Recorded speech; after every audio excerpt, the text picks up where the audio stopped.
প্রথমে 250 মতন ভেন্ডি খুব ভালো করে ধুয়ে নিয়ে এরকম লম্বা লম্বা করে কেটে নিতে হবে। তারপরে ভেন্ডিগুলো একটা বাটির মধ্যে নিয়ে ভেন্ডির মধ্যে দিয়ে দেবো কিছুটা বেসন, স্বাদ মতো লবণ আর অল্প কিছুটা লঙ্কার গুঁড়ো। এবার হাতের সাহায্যে ভেন্ডিগুলো খুব ভালো করে বেসনের সাথে মাখিয়ে নিয়ে কিছুক্ষণ রেখে দেব, ওই মিনিট 10 মতো।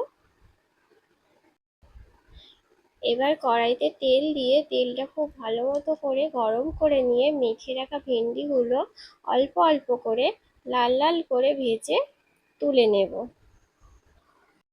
ভেন্ডিগুলো এপিট ওপিট উল্টে পাল্টে চারিপাশটা একটু লাল লাল করে ভেজে তুলে নেব। এইগুলো ভাজা হয়েও গেছে, এবার বাকি যেগুলো আছে সেগুলোও একইভাবে ভেজে একটা পাত্রের মধ্যে তুলে নেব। সব ভেন্ডিগুলো এপিট ওপিট লাল লাল করে ভেজে প্লেটের মধ্যে তুলে নিলাম। এবার এক পাশে শিল নোড়ার মধ্যে কিছুটা পোস্ত, দুটো কাঁচা লঙ্কা আর 1 কুচি আদা খুব ভালো মতো করে বেটে নেব।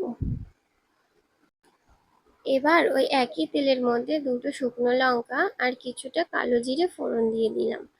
আপনারা চাইলে এখানে সাদা জিরেও দিতে পারেন। এবার এটা একটু লাল লাল করে ভেজে নেব। এবার এর মধ্যে দিয়ে দিলাম একটা টমেটো কুচি। টমেটো কুচিটাও একটু মজিয়ে নেব। এবার দেব পোস্ত বাটা। তারপরে একটু কষিয়ে নিয়ে দিয়ে দেব স্বাদ মতো লবণ আর পরিমাণ মতন হলুদ। হলুদ দেওয়ার পরে মশলাটা আরেকটু মিশিয়ে নিয়ে দিয়ে দিলাম সামান্য পরিমাণে শুকনো লঙ্কা। সবটা এবার ভালো করে কষিয়ে নেব। ভালোভাবে কষে আসার পরে এবার দিয়ে দেব অল্প পরিমাণে জল। জল দেওয়ার পরে ঝোলটা খুব ভালো করে ফুটিয়ে নেব।